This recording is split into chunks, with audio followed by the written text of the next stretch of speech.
Hello, everybody. It is 9 o'clock on Saturday night. I am Chris Weuve. This is Starfleet Tactical with a special edition. And because this time I'm not only broadcasting on the Area Studio channel as I do every week, I'm also broadcasting on the Armchair Dragoons channel as part of the Armchair Dragoons Digital Conference or Digital Convention. I think Brant calls it the Digital Convention. So thank you very much, Brant, for inviting me to do this.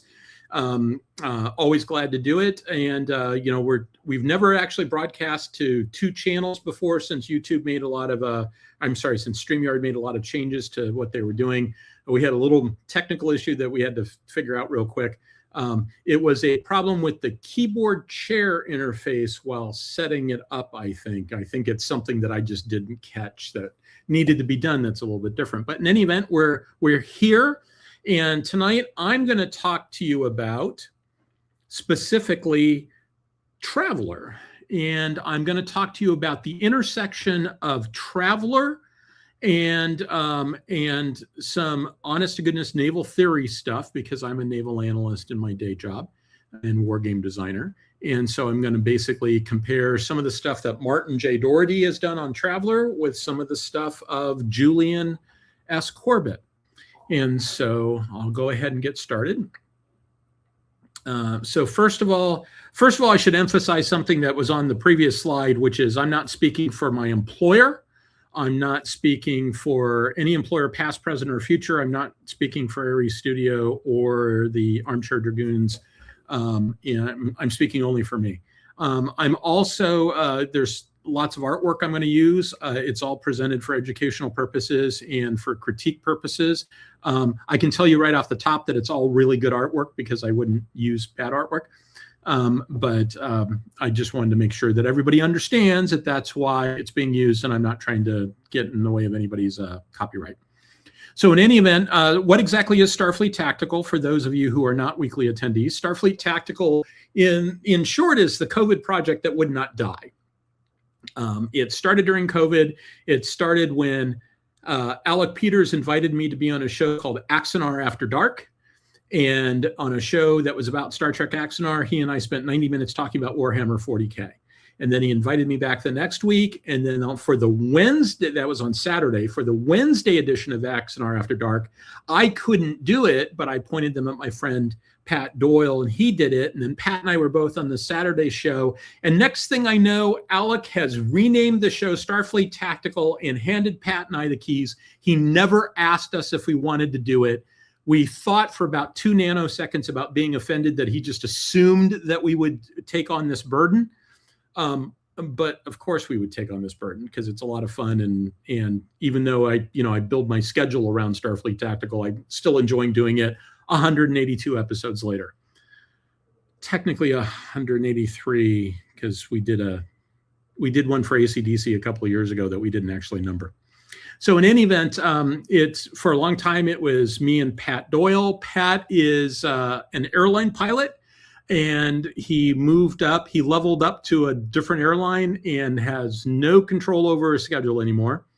And so generally, it's mostly just me these days, although I occasionally bring in guests, and I always have Alyssa Beck behind the scenes, or almost always have Alyssa behind the scenes as the producer. And so she will sometimes chime on. Hi, Alyssa. So she hangs out just so that if we have a problem, I don't have to try to troubleshoot and talk at the same time.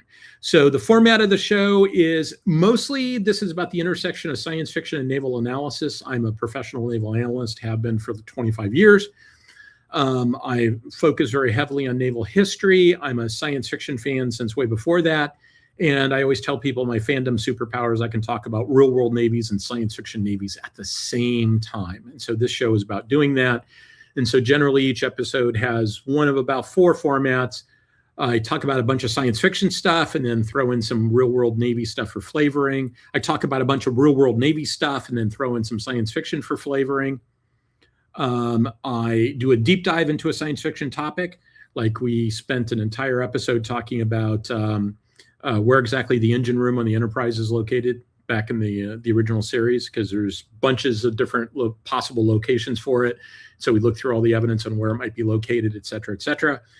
We did a multi-part deep dive on the dataless class ships, which are, they've only appeared in screen and models in ready rooms. They've never actually shown up on screen in a canon product, but I spent basically 2 episodes talking about them and how they've been interpreted by fans and why the design would be the way it is and stuff like that. Occasionally we have a guest presentation on a topic of their choosing. And so frequently it's a Star Trek topic, but not always. So what's next? So Armchair Dragoons does a couple of different things. The other thing is something that I collaborate with the Armchair Dragoons and Brant Guillory on, and that is Connections Online. That is a professional wargaming conference that we do in April.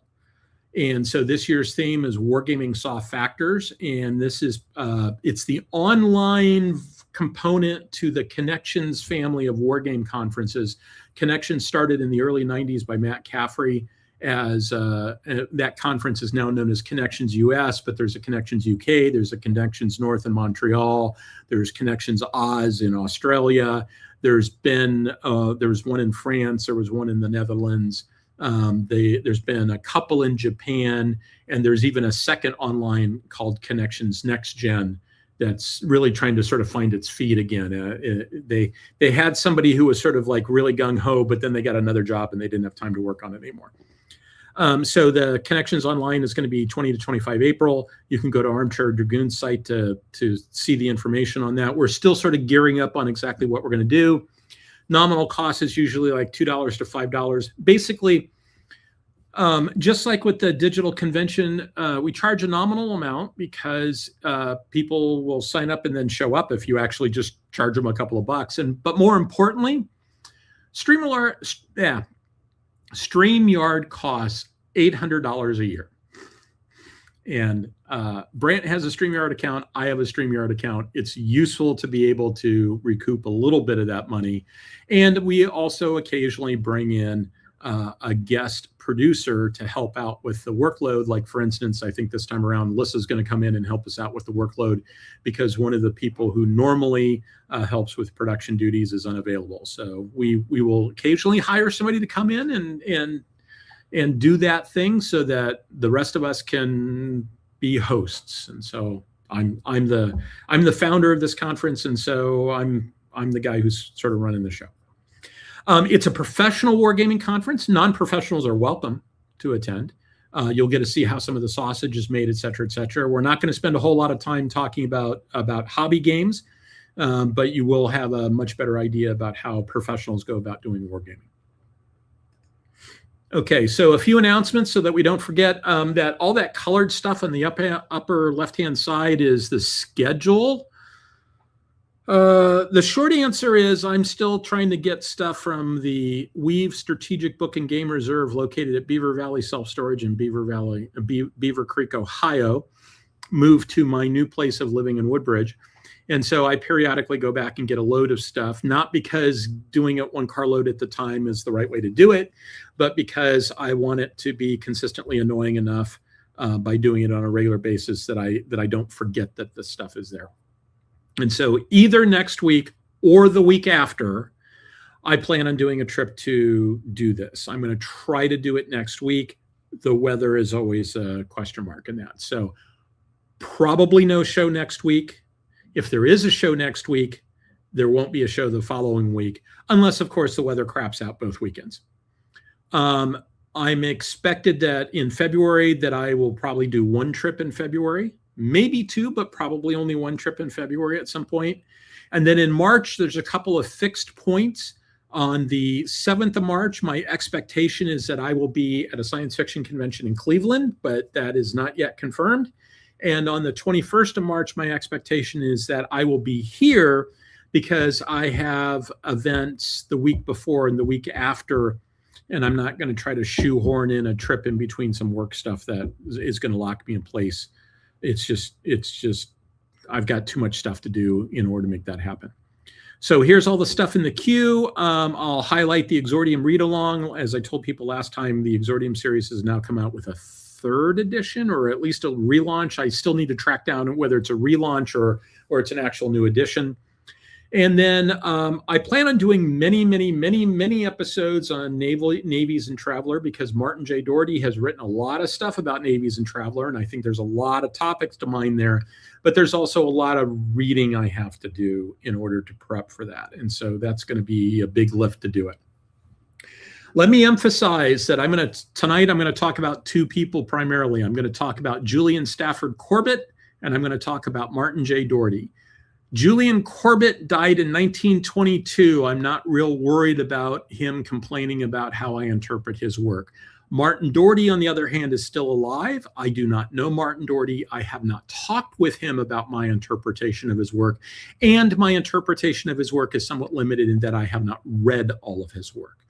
So I just want to emphasize that, it's entirely possible that I'm going to say Dougherty thinks such and such, and Dougherty could pop up in chat and say, Chris, you're full of shit.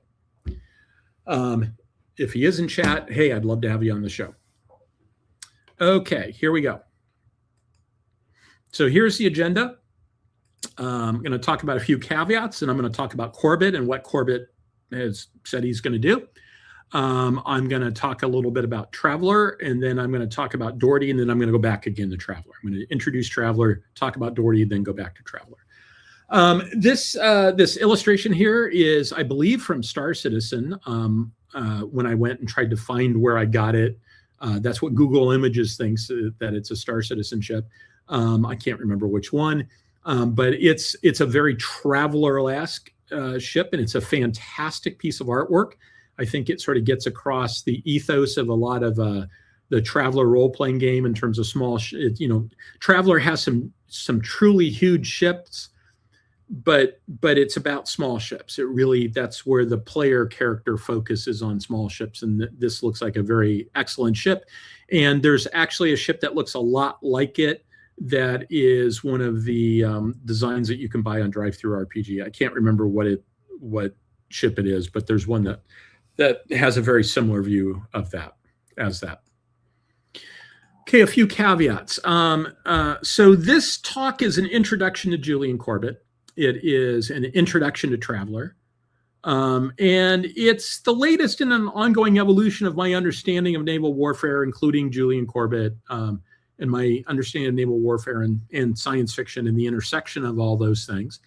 So this is one of the things that's sort of a hallmark of the show, is that I frequently come back to topics I've talked about before, because I can offer them in a new context. And in some cases, it's like, I've been doing a lot more thinking about this, and I've been doing a lot more reading, and here's what the latest is on that.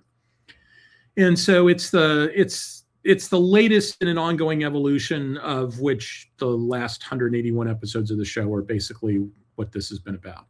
What this talk is not is an in-depth introduction to either subject. Now, interestingly, I could have sworn I did an episode on Julian Corbett. In fact, I found a lot of slides where I had a list of all the different things I was going to do, and I was marching through naval theorists, and at some point that list just sort of fell out of my slide deck, and I don't remember why. And apparently I never actually did a let's do an episode on Julian Corbett. So I'm going to reread Corbett, and I'm going to do a no-shit episode on Julian Corbett. And I'm going to do a little bit more poking around to make sure that I haven't done one and I just forgot about it. But I looked through all the slide decks for like literally the last year and a half, and I couldn't find one. So I don't think I have. I mentioned it when Chris Carlson and I talked about the littoral combat ship, because Bob Work talks about this stuff, and I'll pull that slide up later. So I need to do that, and I need to do like a no-shit introduction to Traveler. You can think of this as being the introduction to the introduction for the Traveler series that I'm going to do. It's also not going to really be about wargaming. I'm not really talking about the gaming aspects. I'm talking about how the navies work. If you want to hear me do a wargaming talk, go to the Connections Online conference. I'm going to do a presentation on the game Scud Hunt, which was a game that I helped design and develop at the Center for Naval Analysis. We did it with a bunch of different people, including some version with some people at the Naval Academy. But it was a game where we had people play this game in a distributed fashion, and we tried to measure their shared situational awareness based upon their performance in the game. So how much were they able to communicate with each other about what was going on in the game? And there really hadn't been any work done on that. And this was some work that we did for DARPA to sort of look into how all that stuff could work out. And we did all this stuff back in like 2003. So this was back before people doing lots of distributed online gaming. It was really kind of a new thing. And so it was a lot of fun to do, and I'm going to do a little presentation on that at the conference. So Patrick Ross, did I ever get to read that article on space combat by that US Navy officer from the 30s? I did not. I know we talked about it last week, and I did not get a chance to read that. Okay, so let's talk a little bit about Julian Corbett. This seems to be the picture that everybody shows for him. It's the one that Wikipedia has. He was born before the Civil War, before the US Civil War. He was a British naval historian. Died in 1922, so right after World War I. He was a lawyer turned naval historian and geostrategist. He basically made his fortune in the law, made enough fortune that he could sort of go off and do other things if he wanted to. And he ended up finally as a lecturer at the Royal Navy College. He also did some work on some various committees. He was a good friend of Admiral Sir John Jackie Fisher, the first Sea Lord in a critical time period there. And so Fisher brought him in to do some other work. And so he did some stuff here and there in addition to being a lecturer.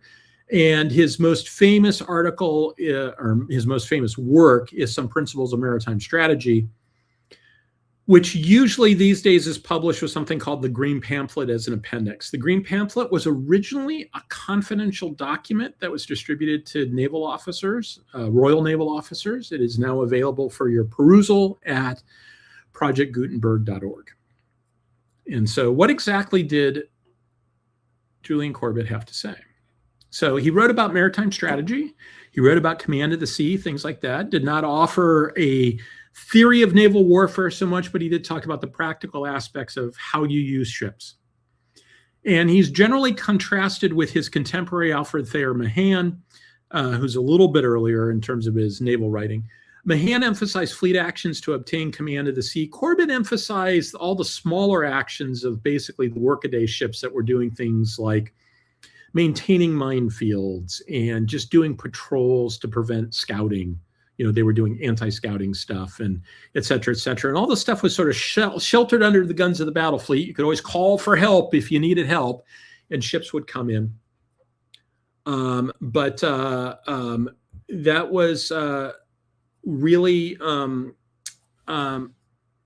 he really sort of de-emphasized the big fleet battle. Not that he didn't think it could happen. He said, yeah. You know, if you get the chance, you know, it's possible you may do a big fleet battle. But he thought that as a general rule, that wasn't going to happen because one side or the other wasn't going to let it happen. And that this work of what he called the flotilla was actually a really important thing. And Corbett is really what we saw happen in World War I, right? So you've got the Brits had put in a minefield that are sort of containing the Germans, or the Germans send out minesweepers. The Brits send out counter minesweepers. The Germans had their own minefields closer in. And every now and then somebody would send out a bigger ship, like the Germans might send out a small cruiser or a destroyer or something like that. And the Brits would send out something bigger because you got to keep the other guy honest. But a lot of it was just little stuff like that. Now, I say on this last bullet, beware the wrath of B.J. Armstrong. B.J. is a naval officer. He is quite a theorist himself. Basically, if you run across something that he's written, it's worth reading. He points out something that I am totally and completely guilty of, and I have vowed to reform. If you're listening, BJ, I vowed to reform, but I have not yet reformed. And what he points out is most people, when they talk about Alfred Thayer Mahan, they talk about the influence of sea power upon history. Most people, when they talk about Corbett, they talk about Some Principles of Maritime Strategy. Both of those books were written relatively early in the careers of the people in question, the theorists in question, and they are not a complete picture of their beliefs. They're certainly not a complete picture of how their beliefs evolved over time. And so Armstrong basically says, look, if you're going to be serious about this, you need to read it all, right? If you're going to quote Mahan and say Mahan believes X, you need to read all of Mahan. If you're going to quote Corbett and say Corbett believes X, you need to read all of Corbett. I have not read all of either one of them. And so I plead guilty and will try to do better, which is part of the reason why I haven't done the Corbett thing yet, is that I decided that I needed to read all of Corbett. And I also decided I should probably do Mahan as well. Even though I find Mahan a lot less persuasive, I am going to go in open to the argument that maybe it's not so much that Mahan is less persuasive. And I have found that Mahan seems to have a much more one-dimensional argument. People have made the argument that no, that he's got a one-dimensional audience, and he was basically tailoring the argument for the audience, and that it's a lot more sophisticated reasoning. I am not yet convinced, but I am open to being convinced.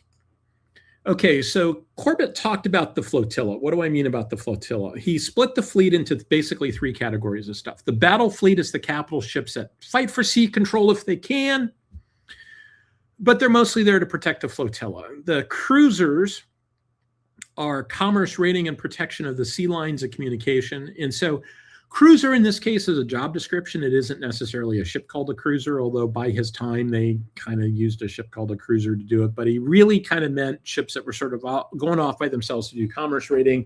As a practical matter, that probably meant something that we would call a cruiser, probably an armored cruiser or protected cruiser during this time period. During the time period that he first wrote it. And then finally, you got the flotilla, which is small and or specialized crafts, mostly in the littoral regions. So they're close to shore. They're doing things like mine hunting, mine sweeping, counter blockade running sorts of stuff.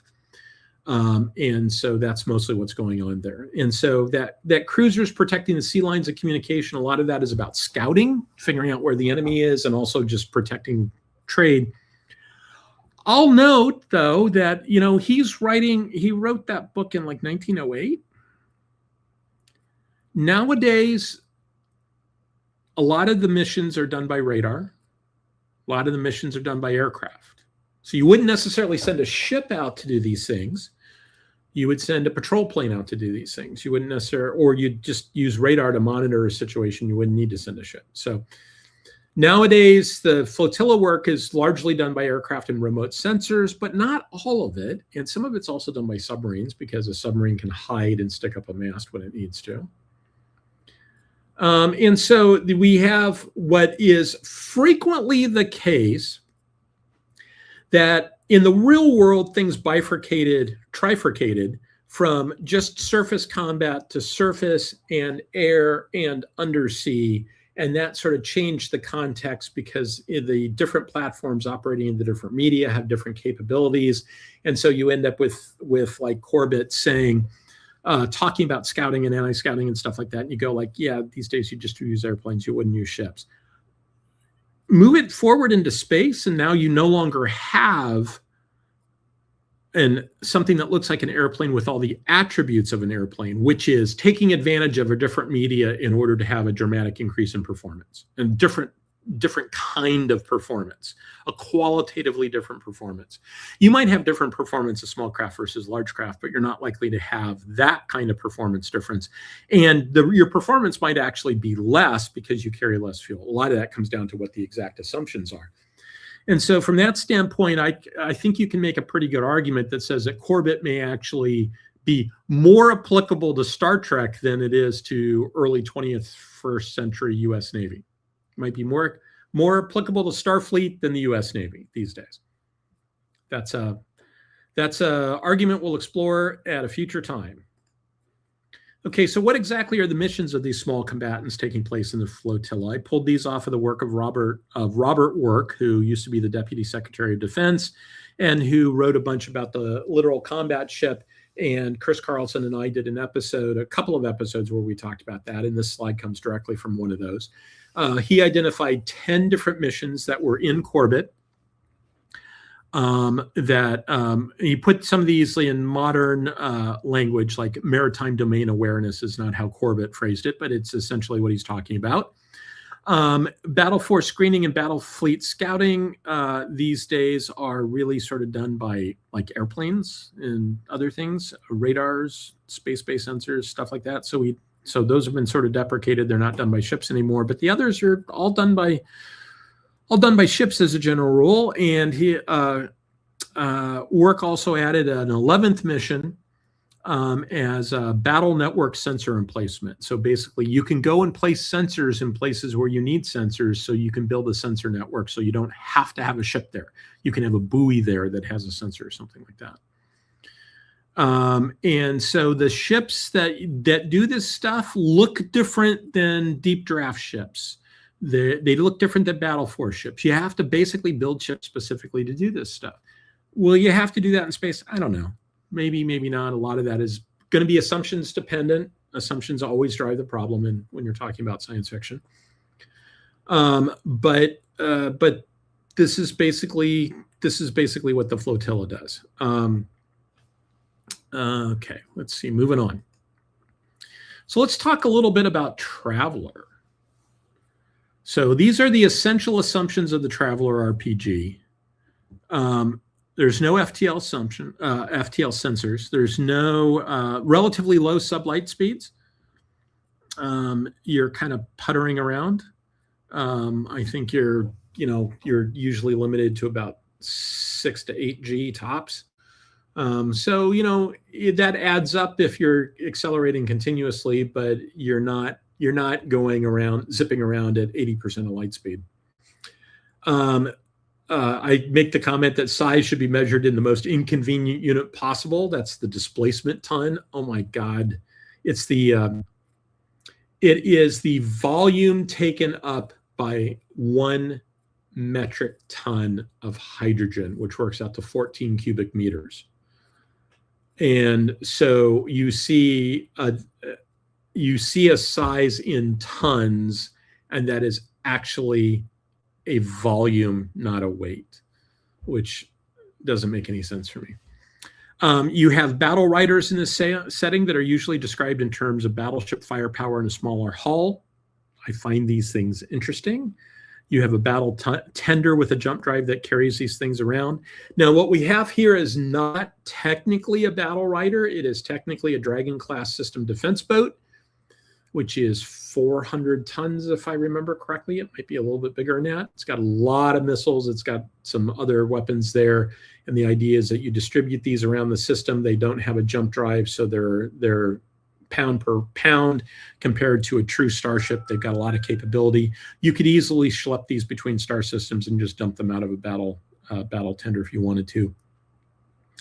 And I've made the argument that recent authors like Dougherty understand Corbett and the flotilla and describe small craft in the universe explicitly in those terms. I mean, he sort of talks about using them to do these small type missions. And so there's a lot going on in Traveler that I really, really like. And like I said, I want to do a deep dive on it. I just haven't gotten around to doing that yet. But you've got battle riders that can be carried around. You've got battleships and cruisers and other big warships, starships that carry their own jump drive. You've got system defense boats that sort of do flotilla defense type missions. They're kind of like PT boats, except they've got a much bigger punch. And then you've got patrol craft that do things like customs and law enforcement and counter piracy and stuff like that. And they just sort of move around from system to system. And they're kind of doing Coast Guard type missions. And so all this fits really well with the sort of things that Julian Corbett talks about. Not so much Mahan, because Mahan doesn't talk about counter-piracy missions or maintaining. He talks about the sea lines of communication only in the context that if your battle fleet has beaten the other guy's battle fleet, then you have the sea lines of communication open to you. It's like, okay, there's more to it than that. But Corbett really gets into that stuff, and Traveler really is consistent with that stuff. So let's talk about Martin Dougherty. Now, as I said, I've never met him. I think he's currently the Traveler line manager. I'm not positive about that. I tried to confirm that, but I wasn't able to find it, but I think he is. He's a writer. He's done fiction and nonfiction. He's done some stuff that's very historical. He's a fencing expert. In fact, this was him at a fencing competition. He's written sort of defense journalist type stuff. In general, to quote the old Hong Kong martial arts movies, his kung fu is very powerful. He does a lot of stuff and he does it quite well from what I've been able to see. He's been writing books about navies and Traveler for at least 20 years. I think the first one I became aware of was Grand Fleet, which came out, I think, in like 2003, if I remember correctly. I remember I was on a trip to Hawaii, and it would have been no later than 2005, because I remember taking it with me and reading it in Hawaii. And for a while there, I was going to Hawaii twice a year. I have basically all his Navy books, and I haven't had a chance to read them yet. I'm going to put a list up in just a second. But I have had a couple there that I've read periodically on multiple times, and they're all very good, even though there's some times where they're wrong.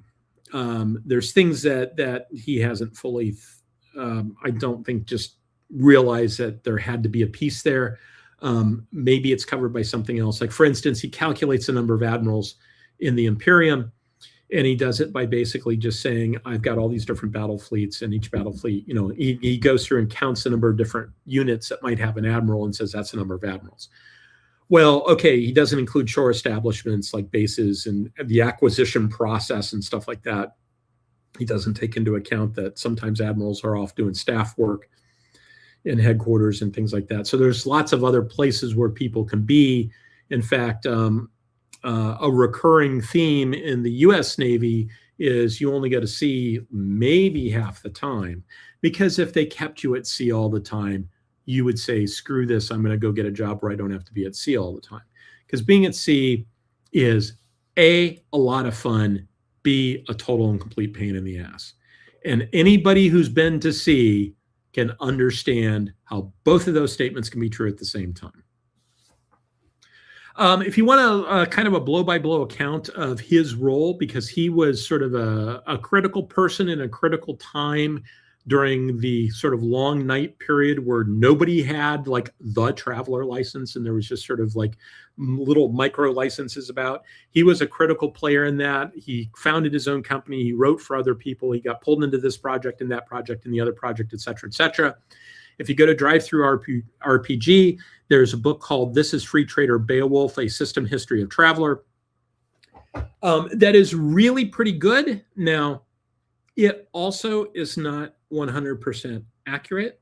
And I can say that because I have some personal experience with some of the pieces parts in there, because I used to be a regular person on the Traveler mailing list. And so that's where a lot of the T4 stuff generated.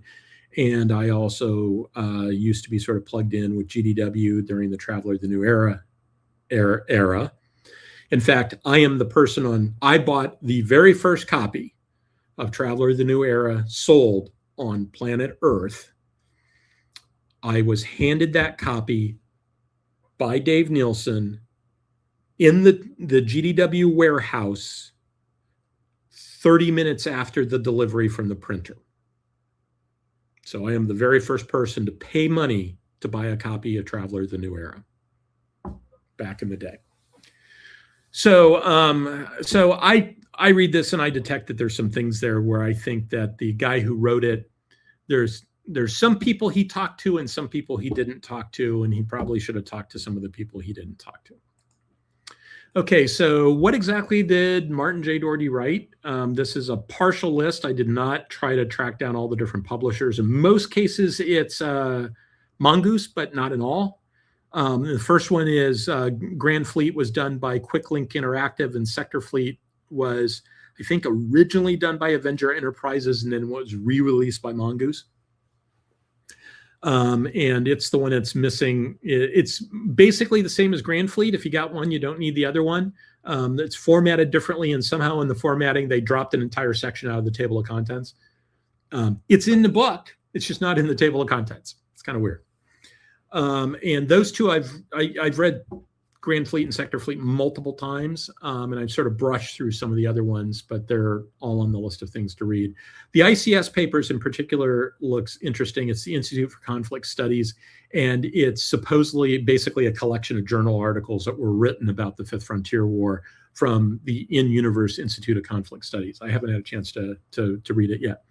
I have been waiting until I had time to go through this, because I always think of this as being the quote from Yoda to the right. Once you start down the dark path of reading all the traveler books, forever will it dominate your density, consume you, it will. I know that once I start going down this path, I'm going to do nothing but read traveler books for 3 months. And I've got some other fish I have to fry first. And so I'm not quite ready to start that full up thing yet. Okay, so what did I learn from this? There's a couple of slides here on things that I learned from Martin J. Dougherty and how to think about navies and traveler. In fact, Martin Dougherty has rationalized some of the stuff that was not rationalized previously. He gives in-universe explanations saying this is what's going on. And in some cases, what he has done is he has added coherence to something that is otherwise incoherent. It doesn't make sense. He kind of made sense. Kind of. So we'll talk about that. But the first thing is he talks about how the naval power in this universe is very much distributed. You've got the Imperial fleet, which is responsible for sectors and subsectors and grand sectors and all these. There's various different units, and there's fleets at various units, and there's naval depots that are sort of collections of stuff and have reserve fleets. It's very decentralized. It's very distributed because communication is such a big deal. Communication takes so long that basically frontline commanders have to have their own reserve fleets. They have to have their own capability, the ability to reinforce, et cetera, et cetera. Sometimes the central government will get this message that says, oh, by the way, as of the date of this, we are now at war and we're fighting a war. And they look at the date, and the date's like 9 months ago. They've been at war for 9 months and nobody at the court knew because it took that long for the message to get there. Or maybe they knew because the X-Boat network's a little bit faster, but other people didn't know. So it's that distributed fleet is very important. In addition to that, there's different types of fleet units. You have Imperial fleet units, the main Imperial fleet. You have the colonial fleet, which is much more limited in where it goes. It's basically in individual systems. And then you have the local fleet forces, whatever the locals have put together. Now, the local fleet forces do not have a whole lot of jurisdiction. They control the area immediately around the planet. I believe, if I remember correctly, they control the corridor out to where the jump points are, but that's about it because they're sort of designated jump points and they control those corridors. They don't have any jurisdiction outside of very specific parameters, except the fact that they're also dual-hatted as the colonial fleet. And as the colonial fleet, they do have jurisdiction to do things like enforce imperial law. The fleet spends a lot of time doing stuff that we have our Coast Guard doing. They do have the jurisdiction to enforce imperial law in their role as the colonial fleet. In fact, they have a requirement to enforce imperial law. So there's the stuff that they're wearing that local hat, and it's like, well, you know, as a local guy, we don't really care. Oh, but now you're outside the limit of close orbit, and now we put on our colonial fleet hat, and now we do care. And this is kind of the way the real world works, actually, right? The US Navy will do counter-drug ops, but when they do that, there is a Coast Guard guy on board because their authorities come from different parts of the US Code. And a Coast Guard officer is a cop. A naval officer is not a cop. And so a Coast Guard officer has to be there to say, yep, we're doing cop things. We're going to stop this guy. We're going to search. We think he's a drug runner. We're going to do a search. The Navy technically can't do that. That's technically an act of war if there isn't a Coastie there to wave his badge and say, yep, I'm doing this as a police officer. So that I think is very interesting. Also, and this is where he really sort of added some coherence to what's going on. He specifically talks about fighters are part of the flotilla. Fighters are not intended for the fleet action. They are, except at the margins, maybe doing scouting, anti-scouting stuff. They are not, you're not going to have massed fighter strikes on enemy battleships, because somewhere in there, there's a quote to the effect of, if you do that, you're going to get a bunch of people killed. And you'll get court-martialed for it, because that is not an approved use of this, because the defenses are too good. And so that's just not how you use fighters. So how do you use fighters? You don't use fighters to go after battleships. You use fighters to go after patrol craft. You use fighters to maybe go after destroyers, things like that. It's a pack of wolves going after the wounded gazelle. Wolves don't go after elephants. They go after like the wounded gazelle. And so you've got the pack of wolves go after the wounded gazelle. And this totally makes sense, because the ability of a modern strike aircraft to take out a ship, or let's go back to World War II, right? The ability of a dive bomber or a torpedo bomber to take out a ship was because they had something that was effectively a ship-killing weapon, right?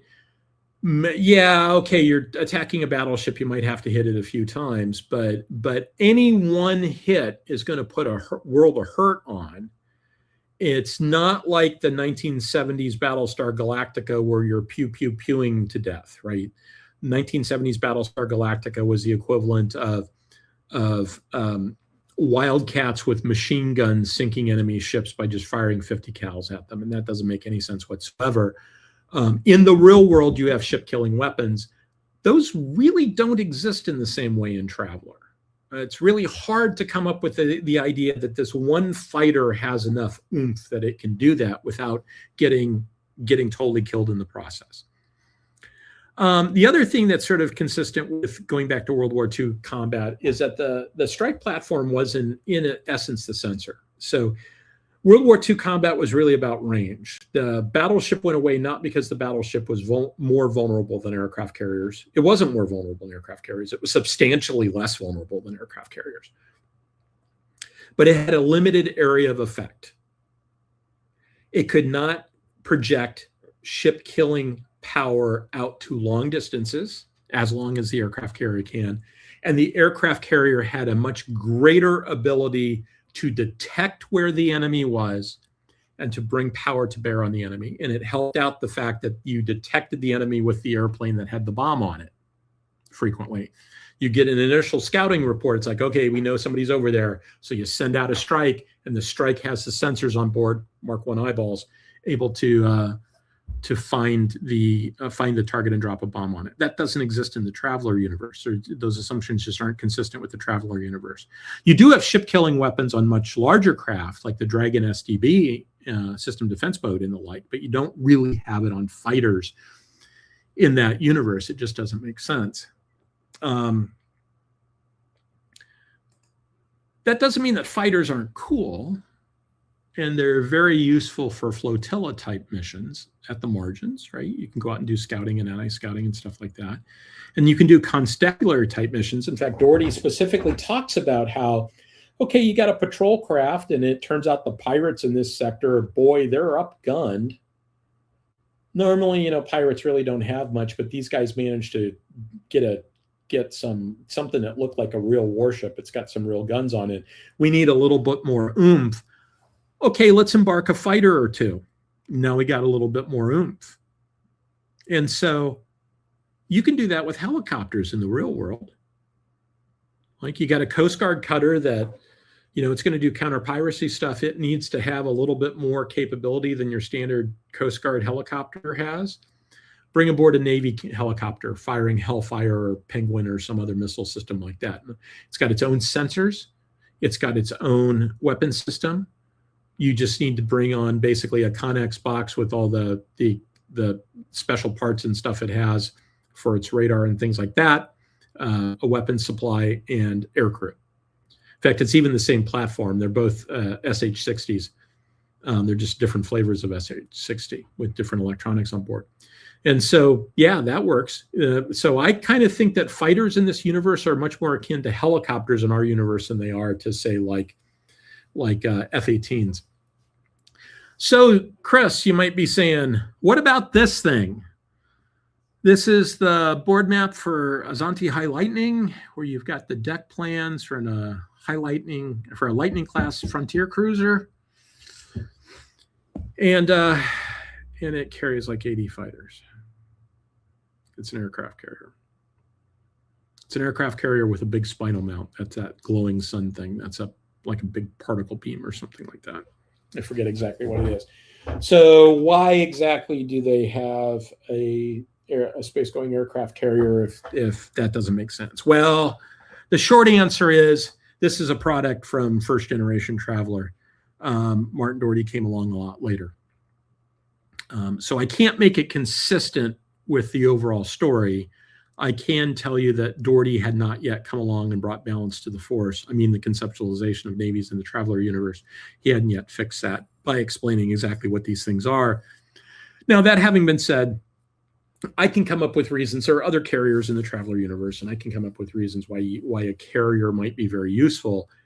A carrier just isn't. It's an easy way of sort of distributing some power at sort of the middle level. And you can aggregate it up or down as you need to because you can send more fighters or fewer fighters.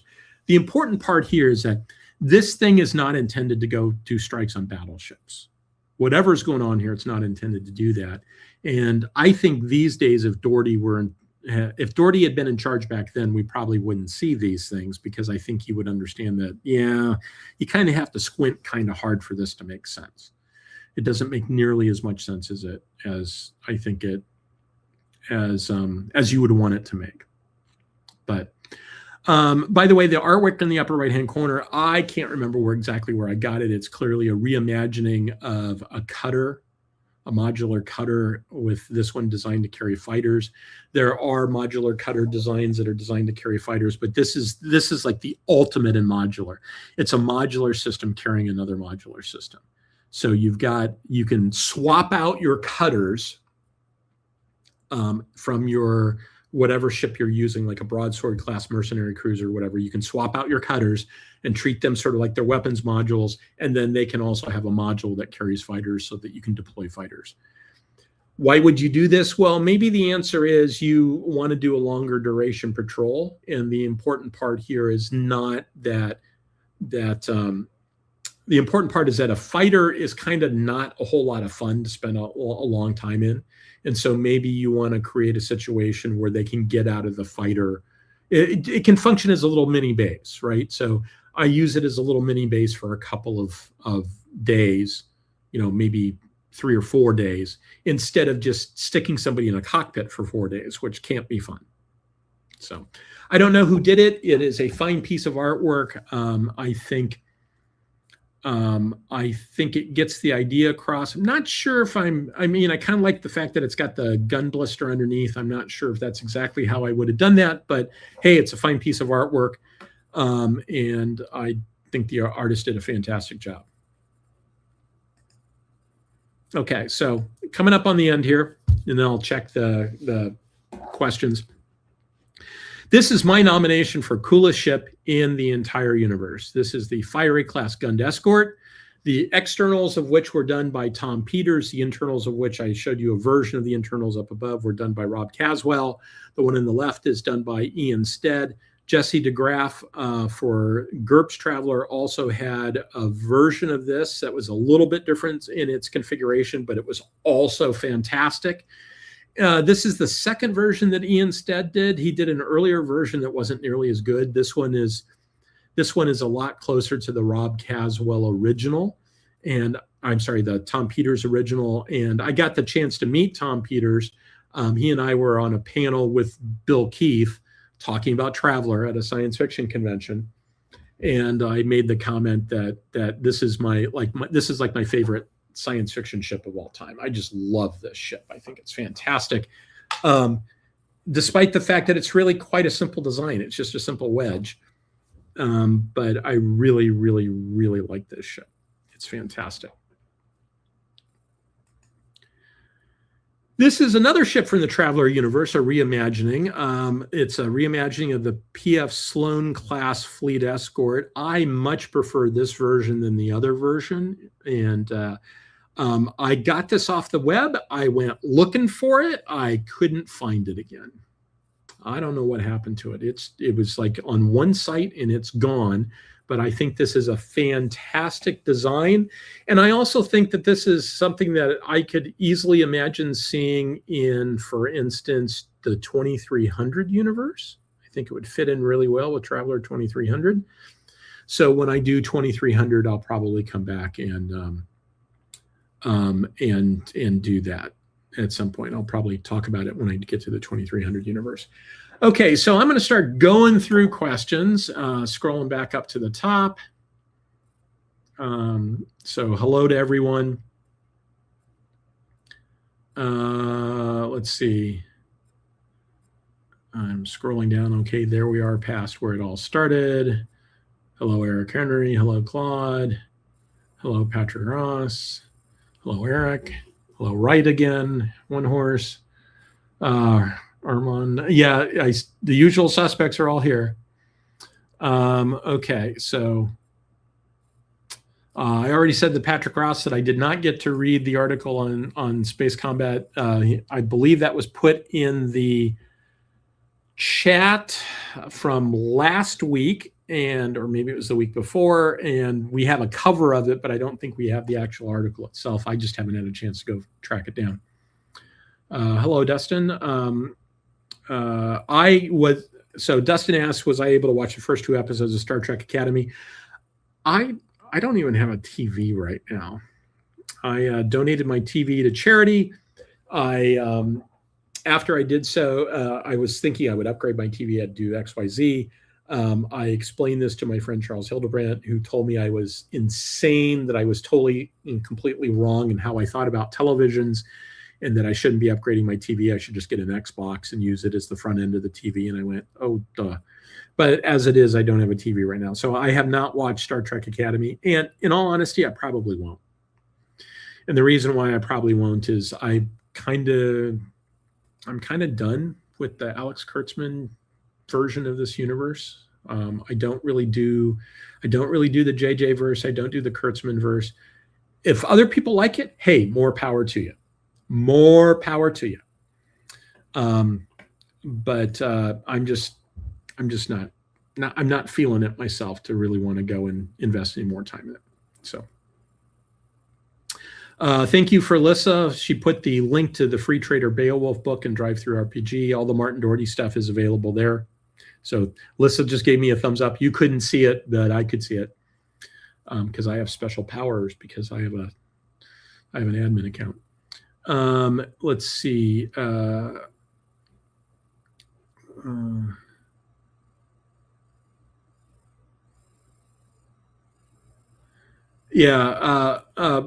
Brant made a really bad joke that I won't repeat because it'll just encourage him.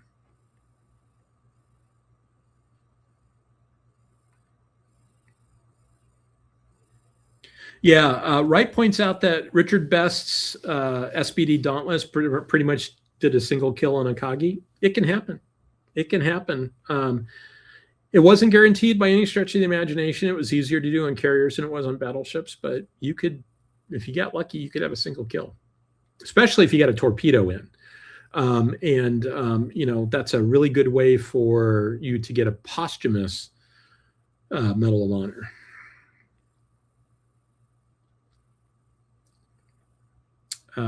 The comment is the cutter looks like it belongs in 2300. Yeah, there's a lot of stuff that works really well in 2300.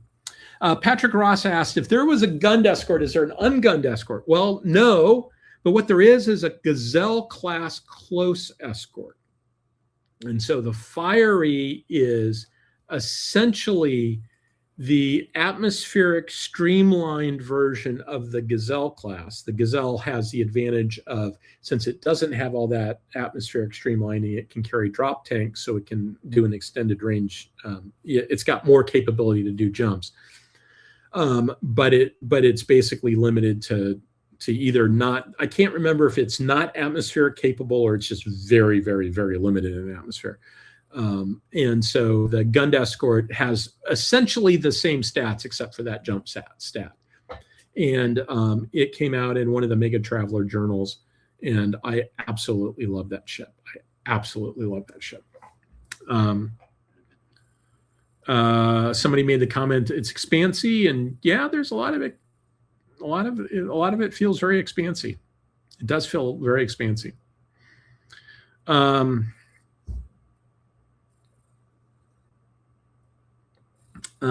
Dustin says, did Starfleet take 200 years to make a bird of prey ship with more guns than the Klingon bird of prey? Yeah, I mean, I think you can kind of view that. I mean, I would argue that the Federation did not specialize in making warships. They made multi-mission ships that happen to have a warship capability. So their design philosophy, admittedly with a little bit difference because of the environment and that they were operating in, but the design philosophy was really kind of very Coast Guard-like. It's what it would look like if we only had a Coast Guard, and the Coast Guard also kind of had to do Navy stuff, right? So they did everything in terms of exploration, et cetera, had to have high capability for that. But I would argue that what Starfleet was trying to do is they made sure that as much of their stuff was armed as practical. You don't want to send the medical ship in armed, but all their Mark I Mod 0 Explorers in the second line ships that were sort of going, the Explorers go where no man has gone before. Ships like the Defiant or like the Reliant go to places that where man has gone before, right? They're doing sort of second line stuff. All of those ships are heavily armed because they're the backup force, the reserve force. If the balloon ever goes up, they're the guys that fight the war, even though the default answer is we don't want to fight that war. And I think you see that you see the Excelsior class, which has been described as a battleship by, I believe, people on screen. And you see the Reliant has that same sort of situation where it's got mega phasers and all the rest of it. And I think when you look at all that stuff, you kind of go, okay, what's going on here is that this was during a time period where there was a Cold War with the Klingon Empire. And Starfleet really sort of felt like we're going to have to go to war again. So we need to be prepared to go to war. So we're going to build a lot of stuff that has a lot of weapons capability and hope we never have to use it. That having been said, the ability to put weapons on a ship was important to them, but it wasn't the driving factor. Defiant was really intended as a warship, first and foremost. They gave up other capabilities in order to make it a warship, whereas I would argue that for Reliant and even Excelsior, they added capabilities on top of something that already had a significant amount of capability doing other things. That's my take on it, though. So, that's a good question. Do fighters in Star Trek make more sense if they're unmanned?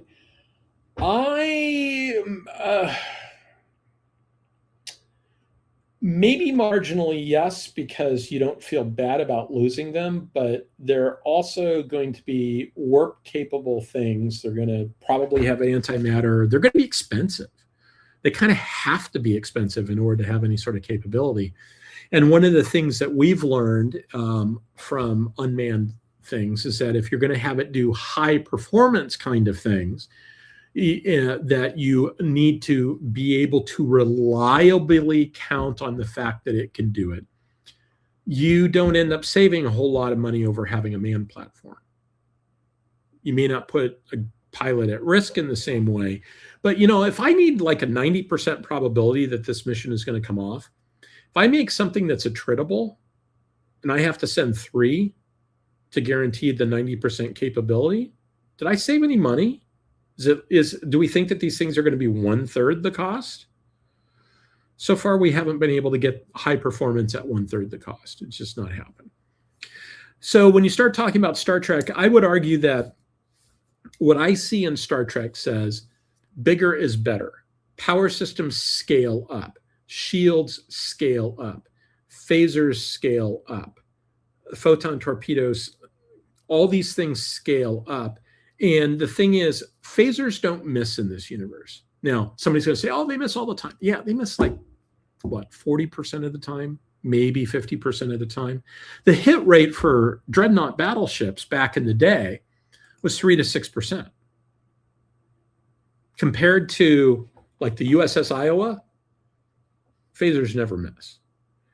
And so now you're in a situation where if phasers never miss and I'm going up against something like a Galaxy class, I need to be able to withstand phaser shots from a Galaxy class. Am I going to be able to do that on a small ship? Maybe there's something in there that says that I can generate a small shield that can withstand that. Probably not. So you're probably throwing your money away, which is bad even in a society that claims it doesn't have money. That's my take on it. But the problem is like everything else with Star Trek, the writer's room is inconsistent. They will do whatever they need to for the story. There's multiple sources that contradict each other left, right, and center. We're covering several hundred years of history. So what could be true at one point isn't necessarily true later on. I have a tendency to, when I go through this stuff, I filter it. I start with Sternbach and Okuda, the holy text, and I filter it through Andy Presby, Pat Doyle, and one or two other people whose opinions I actually care about when it comes to Star Trek, because I think they understand it and they've read through it a lot. And I'm more than willing to just throw out huge amounts of stuff that's inconsistent with that, because you cannot tell a consistent story with what we see on screen. The only way you can tell a consistent story is to throw away some of it and sort of come up with something that's consistent with what's left. And so I try to keep the high quality stuff and make it consistent. My brother Delon says that I should watch the first episode of Starfleet Academy to see Paul Giamatti as a Klingon. Okay, that might get me to do it.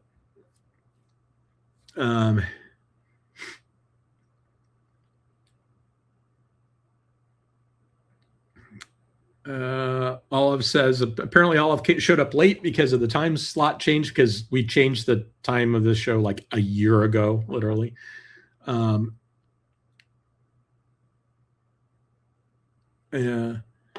So Dustin says that if he were designing a ship for the 3190s, he would go back to smaller ships but well equipped.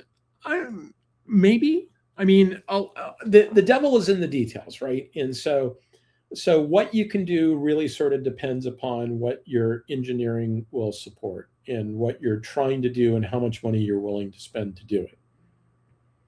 And so, like an example of this is, in the early days of steel armor, the protection on ships did not go up. Because before that, what you had, like Monitor and Merrimack, like the Merrimack, the CSS Virginia, was an oak hull with iron plates in front of the oak hull. And it had a certain level of protection. And for a long time, navies, because it combined having something that was flexible in terms of the oak and something that was stiff in terms of the iron. And it gave you a certain level of protection. And for a long time, you had iron-hulled ships with these huge slabs of armor. And then steel came around, and they started making steel-hulled ships. And the protection didn't go up early on. But what happened is that the weight of the armor went down. And so now I've got extra mass. So for a given displacement, I've now got the ability to put more guns, bigger guns, more ammunition, bigger engine, more coal to go places. So you don't necessarily get an improvement in the armor performance, but what you do get is an improvement in the overall ship design. And that is highly contingent upon being able to get steel that you can do stuff with. And then over time, the steel armor got better and better. And eventually you got to the point where the protection just increased. And it kind of had to, because the shells were getting better also, right? And so a lot of this is like, like for instance, they've now figured out how to put a 105 millimeter howitzer in a Humvee. You would have thought that that was impossible. If you want to put a howitzer of that caliber on something, you had to put it on a heavy vehicle, like a heavy truck or a self-propelled gun chassis or something like that. You couldn't really do it on something as light as a Humvee. So what changed? Well, the answer is that through some clever engineering, they came up with a gun that had a lot lower recoil. And part of the lower recoil was the first part of the firing process pushes the barrel forward so that when it goes back, it's retracting back to where it was. It's not going farther back. And as a result, the recoil is less because it's sort of counteracting the forward motion as much. And so the end result is it's a gun that fires with a lot less recoil. Why would you want to put this on a Humvee? Well, it's for like airborne forces and stuff like that. And I forget what this thing is called. It's actually kind of cool. You can find it online. I mean, there's all sorts of YouTube videos on it. I found a reference to it and went and watched like 4 YouTube videos at work the other day. It was really pretty cool. And so that's something where the engineers were able to take technology and MacGyver something together that gave them a capability they didn't previously have, and as a result allowed them to put this on a smaller platform. Now, there's still some trade-offs with that. Like, I haven't heard anybody say this, but my guess is that's considered a disposable weapon system. We're going to drop that out of an airplane. We're going to run around. We're going to use a little bit. And then when the guys leave, they're just going to leave the ship behind because they're probably going to use it up in the process. That's my assumption anyway. I don't know that for a fact. But that's an example of being able to engineer something to get a capability you didn't have. And as a result, it changes your design. It's unclear in Star Trek terms whether you could get much more capability by going smaller. And that's made worse by the fact that the Defiant has an undefined scale. It was originally kind of small, and then it just kept getting bigger and bigger and bigger because reasons. So, and we see the same thing with the Maquis fighters, because it's like, okay, we got a model, we'll just use that. It's like, this started off as like a 4-person thing, and now it's like much bigger than that. So who knows? Who knows? That's the long-winded way of saying, I don't know. Okay. When Horshay says,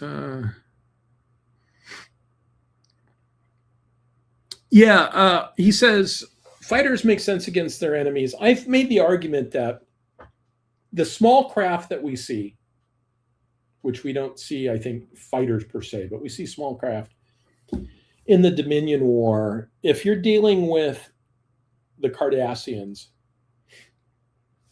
and you just we don't have enough ships, building something small like that you're probably just going to get rid of at the end is useful for fighting that war.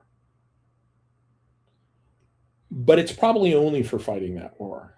I wouldn't use those ships against the Klingons or the Romulans. I think the Romulans and the Klingons would eat those ships alive, especially the Romulans.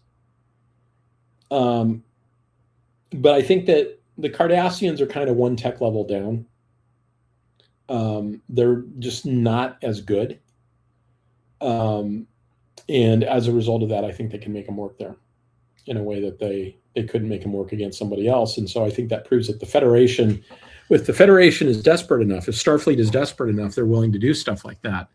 But they probably put some pilots at risk by doing so.